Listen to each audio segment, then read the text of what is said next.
Entonces, por eso ayer yo decía, calma, tranquilos, tranquilas, todos y todos, porque estamos unidos, estamos trabajando y sobre todo por nuestro pueblo. Que no cunda el pánico y serenos, morenos, tranquila, anguila. Básicamente, ese fue el mensaje que se quiso enviar desde la conferencia matutina de esta mañana de la presidenta Claudia Sheinbaum a los mercados y a los mexicanos. ¿Por qué? Por el segundo día de las guerras, dejen ustedes de las galaxias, de las Trump Wars. Lo que estamos haciendo con la carta, con lo que está, el trabajo que está haciendo Marcelo y que nos están ayudando todos y todas, es poner sobre la mesa los impactos que tendría para los 3 países que somos socios comerciales poner aranceles. Y como bien explicó Marcelo, no solamente tendría sus impactos en México, sino en Estados Unidos tiene grandes impactos. No solo para las empresas, sino para el consumidor, para quien adquiere un vehículo, que va a tener un aumento de precio pues inmediato. Entonces, estamos poniendo sobre la mesa los impactos que eso tendría. ¿Quién abrió ese tema? Pues justamente el presidente Trump con la publicación que hizo. Pero el argumento de la carta es, si se llega a poner aranceles y entramos a un proceso de subir aranceles, ¿a quién va a afectar? Pues a los 3 países. ¿A quién va a afectar? A empresas de Estados Unidos que tienen 100 años, 80 años fabricando en México y que exportan a los Estados Unidos.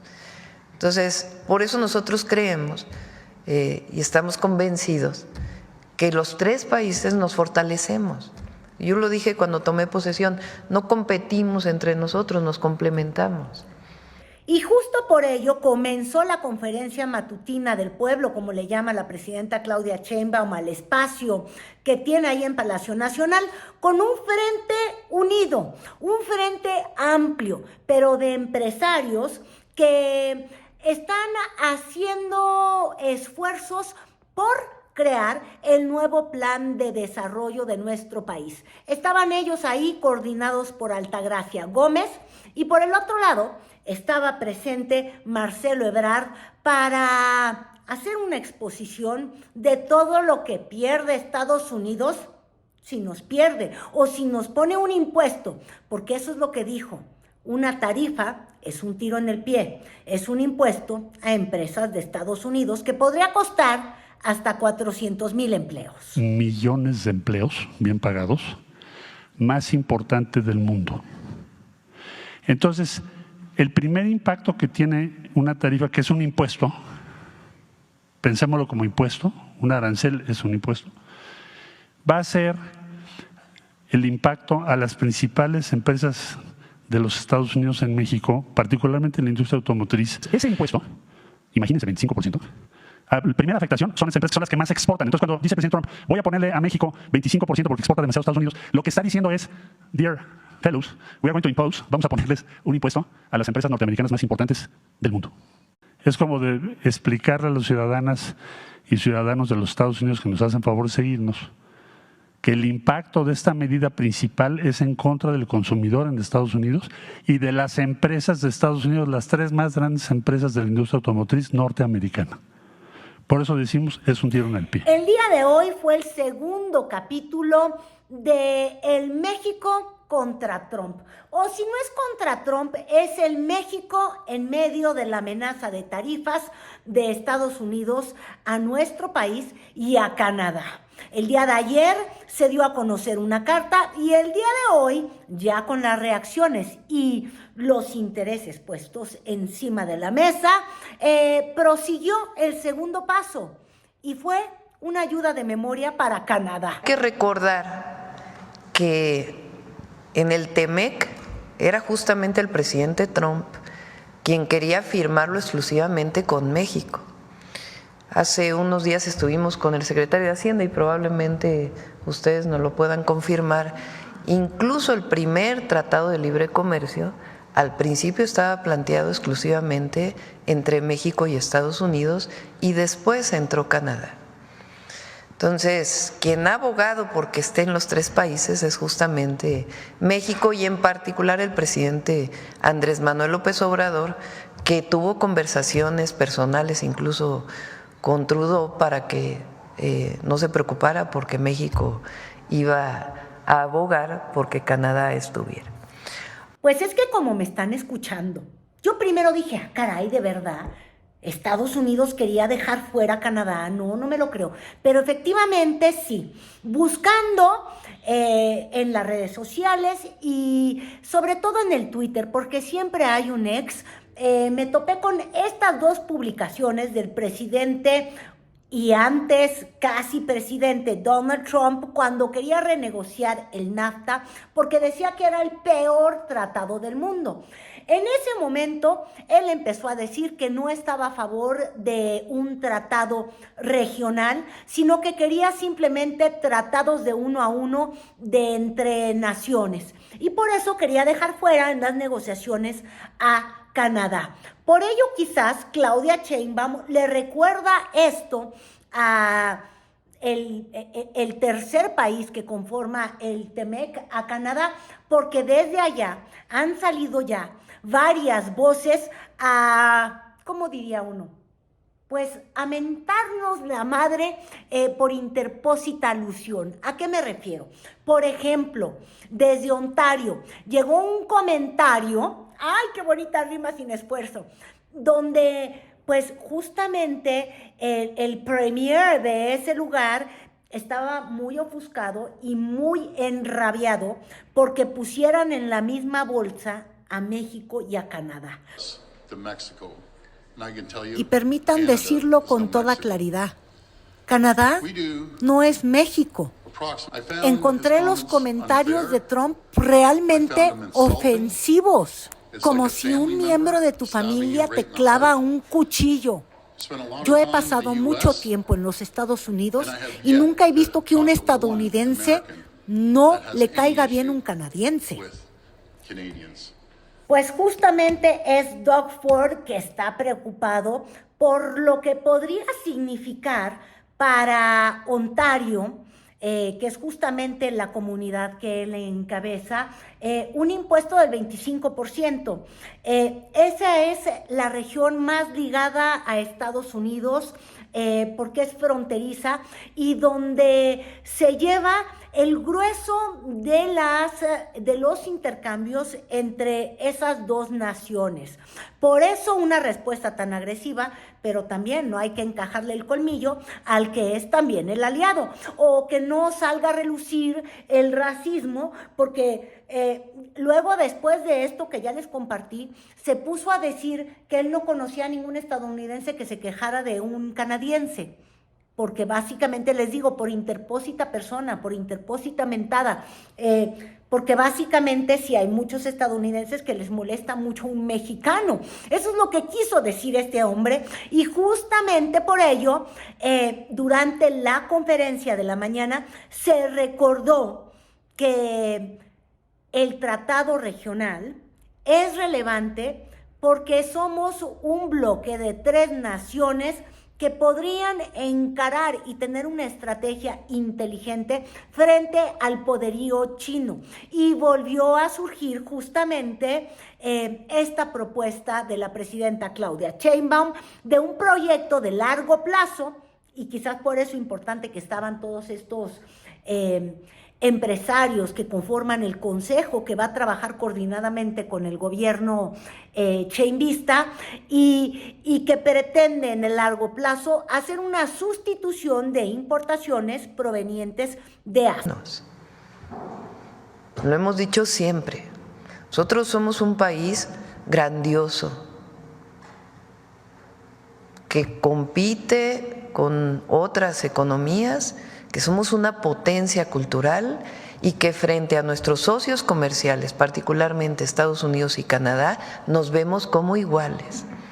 Canadá nos necesita, porque así como presentó hoy Marcelo, los impactos que puede tener en Estados Unidos el subirle aranceles a México, también tiene impactos en Canadá. Entonces, nosotros tenemos un plan y yo estoy convencida que va a permanecer el tratado, de decirlo. Nosotros tenemos buenas relaciones con todo el mundo y tenemos muy buenas relaciones con China y hay comercio con China.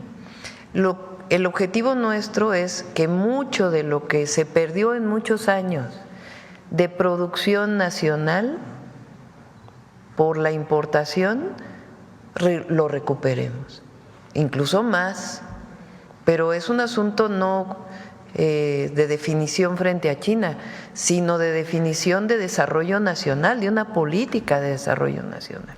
Entonces, y pues miren, de todo yo vi en las redes sociales, en los medios, en torno a lo que declaró Trump y a la respuesta de México. Y primero vámonos con los datos duros que no tienen que ver con la impresión o como uno quiera manifestarse frente a la respuesta de México en este caso en específico. El día de ayer, los medios estadounidenses, los más relevantes, tenían en sus primeras planas o en sus primeros noticieros, en los de mayor alcance, información sobre el impacto en el consumidor estadounidense si se aplicara un arancel al estilo Trump. Eso pasó con David Muir, que es el noticiero más visto de ABC News. Lo mismo, por ejemplo, en el Late Night de Jimmy Fallon, que es como el ídolo, el más divertido, el humor, que llegó a decir, Jesús santo, o sea, holy guacamole, ¿qué vamos a hacer en el Super Bowl si no llega el aguacate mexicano? Y yo hasta le agrego, bueno, y las cheves, decía, como Mero Simpson, imagínense Estados Unidos sin cerveza, pero yo hasta agrego, y que no esté en la Samsung, y que no esté en la tele, ¿se dan cuenta? Se termina la noción de la figura, de la imagen de la familia estadounidense reunida, comiendo nachos con guacamole, viendo el fútbol en una pantalla que ya no van a poder comprar a buen precio. Y de hecho tendrán que subirse a un carro que les va a salir más caro para poder irla a adquirir. Básicamente, lo que el día de hoy y el día de ayer se subrayó desde la mañanera. Y claro, hay quienes dicen, no, es que a Claudia Sheinbaum pues no vale nada. Por ejemplo, así fue el editorial que construyó Carlos Loret de Mola en Latinus y dijo, pues Claudia Sheinbaum se le puso al brinco, pero se le puso al brinco a una economía 27 veces mayor, a un personaje 27 veces más poderoso, y no se la vayan a tundir. Más o menos en ese sentido iba su editorial. Y entonces nadie te va a hacer caso. Pero en ese nadie te va a hacer caso, yo lo que subrayo es, pues no sé si de alguna manera la respuesta de México ayudó a alimentar justamente el mensaje que quería dejar en claro México, que eso es en el fondo lo único importante. México, ¿qué es lo que quiere decir? Perfecto, Estados Unidos, tú llénate de aranceles y miéntale la madre al mundo entero, nada más que sábete que mientras tú le estás haciendo así al mundo, pues te estás dando justamente un tiro en el corazón. Y llegó esta mañana para insistir en ese tema de agenda, quizás para proveer de mayor información y datos, porque se puede ver, por ejemplo, en los hilos de Reuters, de AP, ¿qué es lo que están tomando como información? Pues están tomando información que ha surgido desde México, poniendo el acento en una de los sectores más sensibles para los estadounidenses, que son el sector automotriz. European autos and parts stocks were the worst performing sector in Ahora, Europe, down 1%. Volvamos al tema de México ante el gigante, ante el bully, ante Trump, y por eso yo digo que al toro por los cuernos, al Trump, al bully, pues por de frente, porque si no, se te deja venir con todo. Uno peina justamente la red social Truth Social y se encuentra con que después de dar el zarpazo, Ya no ha vuelto ningún comentario. Lo que hubo, eso sí, fue el nombramiento de un personaje muy ligado al equipo que negoció el TEMEC, es decir, el nuevo tratado, con una postura muy anti-entrada de productos chinos a los Estados Unidos, y fue nombrado como una suerte de fiscal arancelaria o el representante, el superzar de los aranceles para Estados Unidos, pero no volvimos a ver comentarios y amenazas como la que puso Trump en Truth Social. Y una segunda observación, la amenaza a México y a Canadá la hizo Trump en Truth Social, su propia red social, que como ustedes saben, al ser su propia red, los inscritos son todos los que sentían que habían perdido la mitad de su persona cuando expulsan a Trump de Twitter. Luego regresa a Twitter porque ya está Elon Musk, otro loquillo como él, y ya ha vuelto a publicar y a escribir en Twitter. ¿Por qué no escribió esa amenaza en Twitter? En Twitter la audiencia es más neutra, están los medios, están sus fanáticos y están sus odiadores. Y ahí no puso el mensaje. Es como un medio oficial. Puso el mensaje donde está su base. ¿A quién le estaba hablando Trump? A la base. Y justo por ello cabe señalar que hay una conciencia de que esta postura tan dura hacia México y hacia Canadá es simplemente el inicio de una negociación, y no es la primera vez que lo hace. Lo hizo en tiempos de Peña Nieto cuando dijo que iba a poner impuestos al aluminio, al acero, y México respondió también con ciertos impuestos, sin ciertos bienes, y se terminó ahí, se zanjó ese problema. Y luego, con la llegada de López Obrador, cuando dijo, voy a aumentar en un 5% los aranceles, y luego en 10, 15, 20, 25, hasta que se termine la ola migratoria que viene hacia mi país, y ahí consiguió, con la amenaza, hay que recordar que consiguió que miles de elementos de la Guardia Nacional se movilizaran a la frontera y él pudiera decir, construí mi muro, un muro que financió México, y poder terminar con el episodio en el que escribió que nunca había visto a nadie doblarse más rápido que a Marcelo Ebrard, y que evidentemente siempre se ha defendido Ebrard diciendo, no es cierto, es que lo que pasa es que es su forma electoral de responder al fenómeno. Pero bueno, ya sabemos que él está amenazando. Y amenazando no solo a México. Para quienes dicen que somos muy chiquitos los mexicanos, yo nada más quiero que vean las primeras planas de los diarios de Canadá. El tema tiene la misma relevancia, digo la misma y hasta más, pero en el fondo es la misma, porque de ese tamaño es el impacto. Está destacado en los diarios serios y en los diarios no tan serios, en todos sus medios. Volviendo a la conferencia de esta mañana, no solamente se regresó al tema de los aranceles, la amenaza de Trump, la respuesta de Canadá como diciendo yo voy a ver solo por las mías, que molestó de alguna manera, pero también se aprovechó pues para darle de refilón a quienes decidieron que no había que hacer un frente común mexicano frente a estas amenazas. Así hablaba esta mañana la presidenta, y parece que fue en respuesta y en alusión directa a la senadora Lili Telles, que desde ayer estaba haciendo estos llamados o hablándole directamente al presidente Trump. Vamos con lo uno y con lo otro ligado. Señor Trump y señor Marco Rubio, no espere que el gobierno de Morena apoye al mundo libre y a la democracia.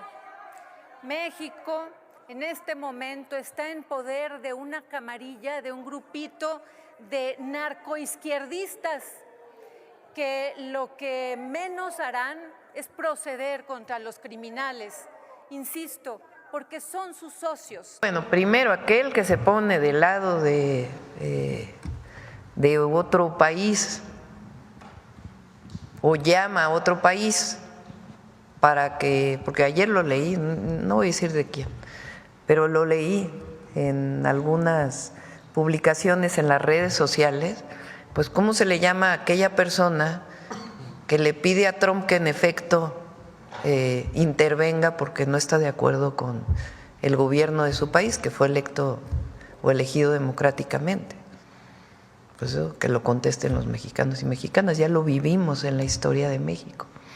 Y segundo, esta es una muestra con los empresarios y empresarias que están aquí, en donde hay algunos temas en los que no estamos de acuerdo,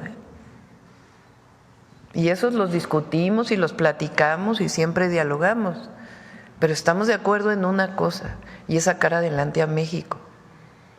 Y estamos de acuerdo en abogar porque no hay aranceles, porque afectan a empresas estadounidenses, a empresas canadienses, afectan al consumidor, afectan a los pueblos.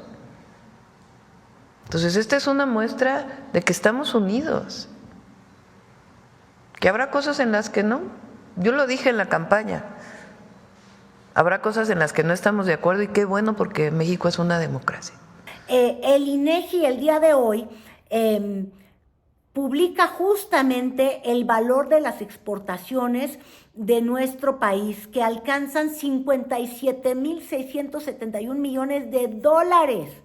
Y las dirigidas a los Estados Unidos avanzaron 13.9% a tasa anual, para que simplemente nos demos una idea de cómo no es una broma cuando Jimmy Fallon dice que el Super Bowl va a estar desgraciado, o cuando vemos gráficos como estos donde señalan que si se habla de la importación o el consumo de alimentos frescos por parte de Estados Unidos, un porcentaje relevantísimo, la mitad, es una importación de México. Estamos hablando de uno de los temas más sensibles para el estadounidense, que es el tema de la inflación, que además en Estados Unidos finalmente se logró contener. Los estadounidenses hoy, bajo administración Biden, viven momentos de relajar el gasto y sentir que hay una normalidad y que no tienen que estar amarrados pensando si mañana les va a alcanzar para comer, para disfrutar, para gastar. Pero, ¿qué es lo que pasa si te afectan el bolsillo? Cuando votas con el bolsillo es cuando te empieza a doler, y justo por eso ganó Trump. Ya lo habíamos platicado en otra. El Día de Gracias, el Thanksgiving en Estados Unidos, pero bueno, que en estos días podamos comunicarnos para lo que planteó en la carta, que un equipo se encuentre de nosotros y un equipo de él se puedan encontrar y hablar de todos los temas, hablar de migración, hablar del tema de la violencia, hablar del tráfico de armas hacia México, hablar de todos los temas y también pues de este comunicado que hicimos público el día de ayer.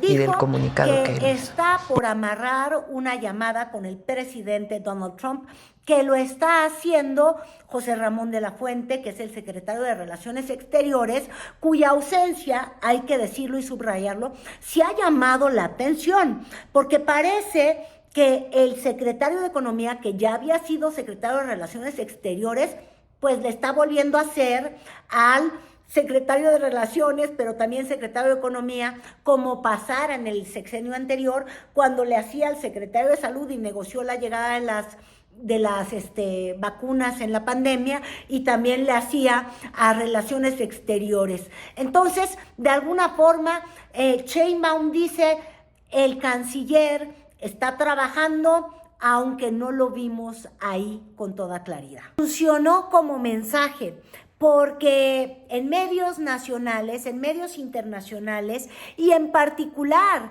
en los espacios de información más relevantes para los estadounidenses, el tema es el que se quedó como el dominante en todas las coberturas. Ya fuera porque así se quería desde la conferencia de la mañanera de Claudia Sheinbaum y se calculó perfectamente, o ya sea porque pues surtió un efecto mejor del que se esperaba, o porque así lo quisieron hacer los espacios estadounidenses solitos. Lo que vimos fue uno por uno reportajes hablando de cómo iban a ser los primeros afectados por esta decisión o esta amenaza de Trump, los propios estadounidenses. Y en el fondo, tu mejor aliado para contener a Trump es que él piense que lo que va a hacer no es popular. Es decir, como dicen los gringos, sway, jalar la opinión pública en tu dirección. Jalar a quienes el día de hoy dicen, porque por ejemplo CNN tenía una medición, me lo comentó mi papá y luego ya lo busqué, sobre cómo sentían los estadounidenses, cómo se manifestaban frente a la imposición de tarifas al mundo entero. Y de tiro de saque, la gente sí está por las tarifas, porque siente que hay una invasión. ¿Cómo le haces para que eso no sea una política popular? Pues que los estadounidenses sientan, ya dejen ustedes la invasión, que lo que se les viene es la inflación, es decir, el daño a su bolsillo, porque el presidente Donald Trump ganó, claro, porque sabe atizar los odios, pero también ganó porque el bolsillo de los estadounidenses estaba molesto con la administración Biden, que aunque dice que logró milagros pospandemia, lo que nunca pudo controlar al 100, aunque ahorita ya está contenida, fueron las terribles alzas de precios que subsiguieron a la pandemia, donde justamente China se convirtió en el villano porque no encontraban microchips, porque dependían de ellos. Y entonces empezó un sentimiento de necesitamos protegernos. Tenemos que ser capaces solos, nos tenemos que aislar del mundo. Y a esa visión además se sumó la de, oye, todo me cuesta más caro y me cuesta más caro porque viene de fuera. ¿Qué tal que lo que se logra es decir, oye, pero hoy te sientes muy feliz? Y es porque viene de fuera, porque viene de tu vecino de aquí al lado, no de China, de México, que es tu mejor aliado. Y hacia allá se ha movido justamente la estrategia, que esa, hay que ser honestos, es la que ha delineado al menos el primer círculo y el equipo de Claudia Sheinbaum. Sí ha habido una respuesta, y es decirle a Estados Unidos, uno, ¿quieres jugar rudo? Jugamos rudo. Le entramos al bully por los cuerdos. Le entramos al Trump por donde le duele. De frente y en la cara. Y dos, la segunda parte de la estrategia es, vamos a socializar el costo que tendría para el sector automotriz estadounidense, para el consumidor estadounidense, para la familia americana en su sentido más convencional, lo que podría significar dejar de tener de aliado al mexicano amigo, somos como hermanos.